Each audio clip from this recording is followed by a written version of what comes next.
साथियों कैसे हो? मैं उम्मीद करता हूँ आप सभी अच्छे होंगे। साथियों मैं ये जो वीडियो बना रहा हूँ, ये वीडियो कालाढूंगी के लोगों के लिए स्पेशल वीडियो है और कालाढूंगी के लोग अधिकांश इसको देखें, क्योंकि मैं इसलिए बता रहा हूँ क्योंकि मेरे दर्शक बाहर से भी देखते हैं, ऑल इंडिया में देखते हैं मुझे, ऐसी बात नहीं है सभी लोग। तभी मैं आप सभी से कह रहा हूँ कि बाहर वालों के लिए इतनी महत्वपूर्ण नहीं है जितनी कालाढूंगी वालों के लिए है। कालाढूंगी का मामला असल में क्या है, हमारे कालाढूंगी की जो जामा मस्जिद है, उस जामा मस्जिद की कमेटी जो है, कमेटी ने हमारी मस्जिद में मदरसे में ताला लगवा दिया है। अब कैसे लगवाया है ये मैं आपको अभी बताता हूँ। एक हमारे वहाँ शाकिर भाई मस्जिद में काम करते थे, जिनका वहां पर मस्जिद में साफ सफाई करते समय एक सांप ने काटा और सांप ने काटने से उनका तुरंत इंतकाल हो गया। तो वहां पर हमारे इमाम साहब भी रहते हैं और हमारे मौजन साहब भी रहते हैं। तो जो इमाम साहब और मौजन साहब हैं, उन्होंने उनके इंतकाल के कुछ एक दो दिन बाद कमेटी से ये कहा होगा कि जिस कमरे में आपने हमें रखा है वो पत्थरों का कमरा है और उसमें छोटे छोटे बड़े बड़े होल भी हो रहे हैं, तो उसमें सांप कीड़े का डर है। अभी आपने देखा है कि परसों यहाँ पर एक सांप काटने से इंतकाल हो गया है एक का। तो हमें जो है सेफ जगह पे रखा जाए या फिर इसमें काम करा दिया जाए। तो कमेटी ने उनकी बात का कोई संज्ञान नहीं लिया। लगभग 2 महीने होने वाले हैं। इमाम साहब जिस कमरे में थे उसी कमरे में हैं, कमेटी ने उनकी बात को नहीं सुना। तो कमेटी ने जो ताला लगवाया है ये मदरसे में, कालाढूंगी जामा मस्जिद के मदरसे में ताला लगवाया है। किस तरीके से लगवाया है देखिए, मैं आपको बता देता हूँ। ये जो मदरसा है ये ब्रिटिश काल का है, बहुत पुराना मदरसा है हमारे कालाढूंगी का। आज वकील अहमद साहब सदर हैं, इनसे पहले और भी रहे होंगे, उनसे पहले और भी रहेंगे और भी रहे होंगे। तो मेरा कहने का मतलब यह है कि इतना पुराना मदरसा है जो आज तक शुरू से लेकर अभी तक सदर बनते हुए आए हैं। तो उनके दिमाग में क्या ये बात नहीं आई कि हम मदरसा चला रहे हैं, इसका रजिस्ट्रेशन करा लिया जाए?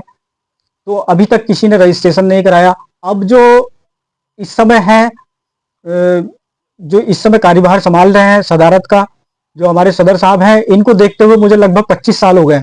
ये 25 साल से सदारत की कुर्सी पर काबिज हैं। 25 साल में इन्होंने भी कुछ नहीं सोचा यहाँ पर इस मदरसे का रजिस्ट्रेशन कराने के बारे में।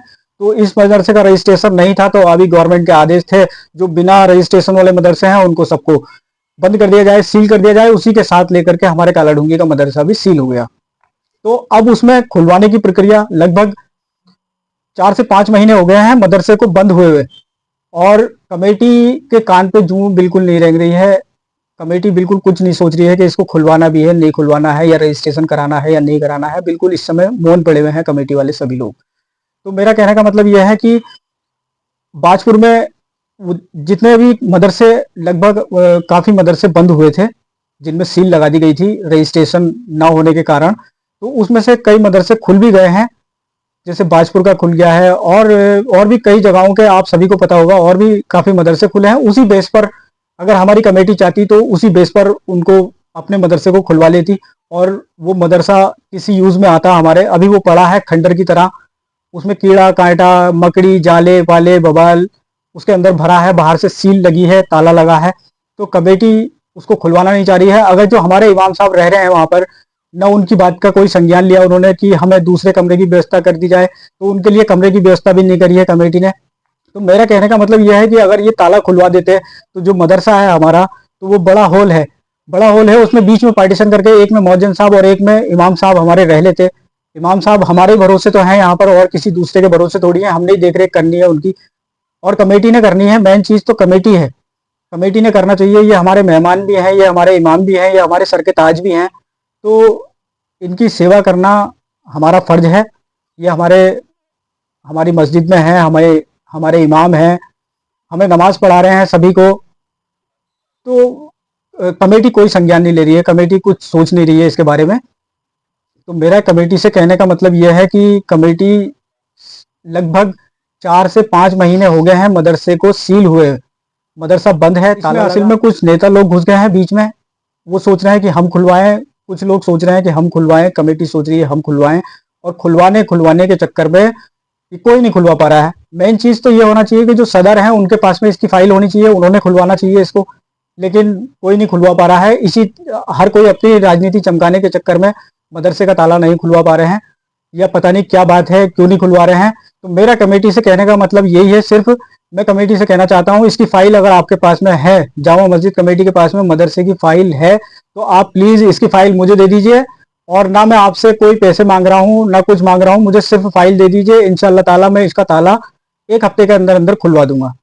मैं आपसे कुछ नहीं मांग रहा हूँ कि मुझे खर्चा पानी दो या इसमें जो खर्चा आएगा वो दो। मैं कुछ नहीं मांग रहा हूँ, आप सिर्फ फाइल दे दीजिए। इंशाल्लाह मैं मेहनत करूंगा, मैं भागा दौड़ी करूंगा, जैसा भी करूंगा मैं इसको ताले को खुलवा दूंगा। और ताले को खुलवाने के बाद में जो हमारे कमरे बंद हैं, ये हमारे कमरे यूज में आ जाएंगे।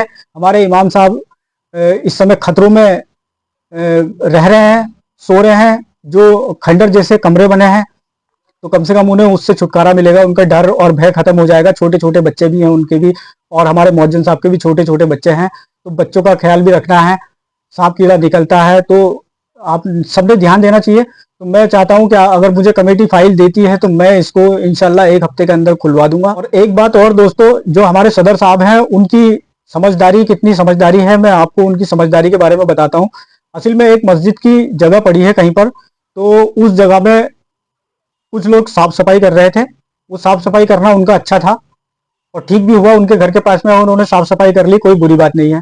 उन्होंने साफ सफाई करी। मेरे पास में कई लोगों के फोन आए, उन्होंने मुझसे कहा बाबा यहाँ पर मस्जिद की जगह में कुछ काम जैसा चल रहा है। तो मैंने कहा यार पता नहीं, हो गया शायद, क्या पता शुरू किया हो कमेटी ने। बोले देखना यार पूछ के। मैंने कहा चलो कोई बात नहीं। 2-4 लोगों ने मुझसे कहा। असल में यहाँ पर हमारे, मैं एक दिन मस्जिद गया, किसी के इंतकाल में गया था, उनके दफन में ये बुंदू चचा हमारे खत्म हो गए थे, तो उनके दफन के बाद में आ रहा था, तो मुझे सदर साहब मिले। मैंने सदर साहब से कहा इस बात को, मैंने सदर साहब से कहा, मैंने कहा सदर साहब वहाँ पर कोई काम शुरू किया है क्या? मेरे पास में 2-4 लोगों के फ़ोन आए हैं, वो कह रहे थे, तो मैं आपसे पूछ रहा हूँ। तो बोले ना वहाँ तो कोई काम नहीं चल रहा है। मुझसे सदर साहब ने कहा कोई काम नहीं चल रहा है। मैंने कहा ठीक है, काम नहीं चल रहा। तो मैंने कहा मेरे पास में फ़ोन आए थे 2-4 लोगों के। तो सदर साहब बोले मेरे पास में भी 1-2 लोग बता करके गए हैं मुझे भी। तो मैंने कहा तुमने संज्ञान लेना चाहिए फिर, अब 1-2 लोग आपके पास भी आए हैं तो। उन्होंने कहा चलो मैं देखूंगा जा करके। अब वो वहां गए, उनकी समझदारी देखिए। अब वो वहां पर गए, वहां जा करके उन्होंने देखा, उन्होंने वहां जा करके बात करी। उन्होंने कहा भाई क्या काम कर रहे हो तुम, क्या नहीं कर रहे हो। उन्होंने सीधे जा करके सदर साहब ने मेरा नाम लिया कि बोले यार वो तुम यहाँ पे कुछ काम कर रहे हो क्या? नसीर बाबा ने मुझसे कहा है। नसीर बाबा ने? अरे नसीर बाबा ने ही थोड़ी कहा है। आप मुझसे अभी ये कह रहे थे कि मेरे पास में 1-2 लोग और आए थे, मुझे ये भी बताया था, तो आप उनका 1-2 लोगों का और भी नाम ले लेते। जब मेरा अकेले का नाम लेना आपको ज्यादा अच्छा लगा? जब आपसे 1-2 लोग कह रहे हैं तो उनका नाम भी लेना चाहिए था। और नाम तो पहली बात किसी का लेना ही नहीं चाहिए आपने, क्योंकि आप सदर हैं, आप जो चाहें वो कर सकते हैं। आपने, या ये कहते हैं आप कि मुझसे कुछ लोगों ने कहा है कि काम चल रहा है, सीधे सीधे नसीर बाबा ने कहा है। देखिए अब तुमने वहां कह दिया, इनकी दिल बुराई हो आपस में। हालांकि उन्होंने फोन इधर उधर घुमाए, मेरे बहनोई साहब के पास में फोन करा, उन्होंने कहा वहां से मेरे पास फोन आया, तुम ऐसा क्यों उनसे कह रहे हो, वो काम थोड़ी कर रहे हैं। अरे मैंने कहा मैंने उनसे कुछ भी नहीं कहा, मैंने तो सदर साहब से कहा था। अब लोगों को समझाना बड़ा मुश्किल होता है। अब मेरी उनसे कोई दुश्मनी थोड़ी है, मेरा कुछ वो थोड़ी है। मुझसे कुछ लोगों ने मुझे फोन करके कहा, मैंने आपसे जाकर के मौखिक तौर पे कह दिया। मैंने कहा कोई काम तो नहीं कर रहा है, आपने सीधे सीधे मेरा नाम ले दिया। बताइए ये कोई समझदारी वाली बात हुई? ये कोई समझदारी वाली बात नहीं होती है। इस तरीके से किसी को बदनाम नहीं करना चाहिए, ये अच्छी बात नहीं है। बात यह है कि ये जो ताला लगा है, आप मुझे इसकी वो दे दीजिए फाइल, और मैं इसको खुलवाने की पूरी कोशिश करता हूँ। इस वीडियो को दोस्तों यहीं पर खत्म करता हूँ, मिलता हूँ किसी और वीडियो के साथ। धन्यवाद।